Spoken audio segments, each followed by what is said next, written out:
प्लासी के युद्ध को भारतीय इतिहास के निर्णायक युद्धों में गिना जाता है, क्योंकि इसने आगामी 200 वर्षों के लिए भारत की नियति को तय कर दिया था। जून 1757 ईस्वी को क्लाइव ने अपने सैन्य अभियान की शुरुआत चंद्रनगर से की और शीघ्र ही प्लासी पहुंच गया। क्लाइव की सेना में 1100 यूरोपीय, 200 भारतीय सिपाही और कुछ बंदूकची शामिल थे। वहीं दूसरी तरफ नवाब की सेना में 50,000 सिपाही थे, जिसका नेतृत्व राजद्रोही मीर जाफर कर रहा था।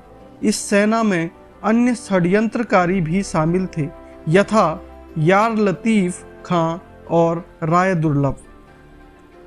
23 जून 1757 ईस्वी को क्लाइव एवं नवाब की सेना के बीच युद्ध आरंभ हुआ।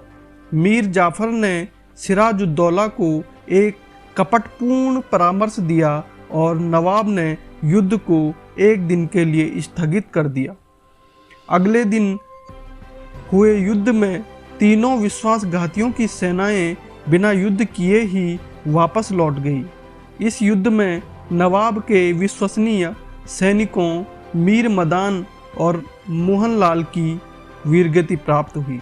सिराजुद्दौला ने भागकर मुर्शिदाबाद में शरण ली, जहां मीर जाफर के पुत्र मीरन ने उसकी हत्या कर दी। क्या प्लासी का युद्ध एक खुला युद्ध था अथवा विश्वासघात था?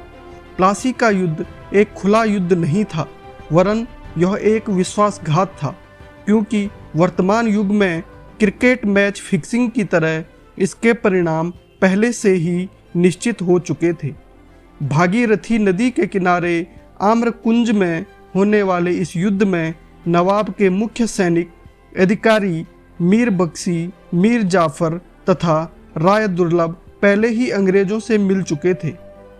उन्हें बंगाल के कुछ महत्वपूर्ण व्यापारियों तथा बैंकरों का भी समर्थन प्राप्त था।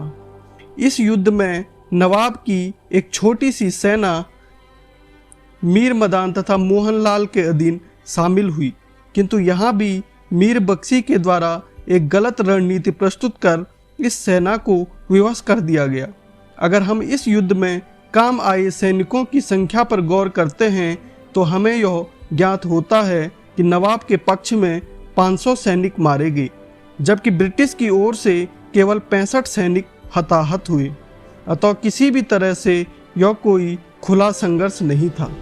विश्लेषण करने पर ऐसा ज्ञात होता है कि कंपनी द्वारा व्यापारियों, बैंकरों तथा नवाब के कुछ महत्वपूर्ण अधिकारियों की महत्वाकांक्षा को जगाकर अपने पक्ष में कर लिया गया। इन लोगों ने भी अपना भविष्य नवाब के बदले कंपनी के साथ बेहतर रूप में पाया, किंतु आने वाले आगे की घटनाओं ने यह सिद्ध कर दिया कि यह केवल स्वयं भी एक बड़े विश्वासघात का शिकार हुए। इस प्रकार हम देखते हैं कि प्लासी का युद्ध कोई बड़ा युद्ध नहीं बल्कि एक बड़ा विश्वासघात था।